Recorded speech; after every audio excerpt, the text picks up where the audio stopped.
വിശുദ്ധ യാക്കോബ് 5:14-15. നിങ്ങളിൽ ആരെങ്കിലും രോഗിയാണെങ്കിൽ അവൻ സഭയിലെ ശ്രേഷ്ഠന്മാരെ വിളിക്കട്ടെ. അവർ കർത്താവിൻ്റെ നാമത്തിൽ അവനെ തൈലാഭിഷേകം ചെയ്ത് അവനു വേണ്ടി പ്രാർത്ഥിക്കട്ടെ. വിശ്വാസത്തോടെയുള്ള പ്രാർത്ഥന രോഗിയെ സുഖപ്പെടുത്തും. കർത്താവ് അവനെ എഴുന്നേൽപ്പിക്കും. അവൻ പാപങ്ങൾ ചെയ്തിട്ടുണ്ടെങ്കിൽ അവിടുന്ന് അവന് മാപ്പ് നൽകും. പരിശുദ്ധ പരമദിവ്യകാരുണ്യ ഈശോയ്ക്ക് എന്നേരവും ആരാധനയും സ്തുതിയും പുകഴ്ചയും ഉണ്ടായിരിക്കട്ടെ. ഈശോയെ നന്ദി, ആരാധന. Hallelujah, hallelujah, hallelujah.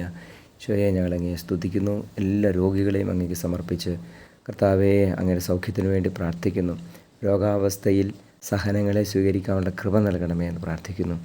ഈശോയെ മരണാസന്നരായ രോഗികളെ സമർപ്പിക്കുന്നു. കിടപ്പ് രോഗികളെ സമർപ്പിക്കുന്നു. ഓരോരുത്തർക്കും രോഗിലേപന ശുശ്രൂഷ ആവശ്യമാണെങ്കിൽ സ്വീകരിക്കുവാനുള്ള കൃപ നൽകണമേ.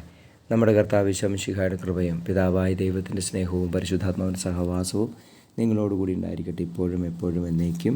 ആമേൻ.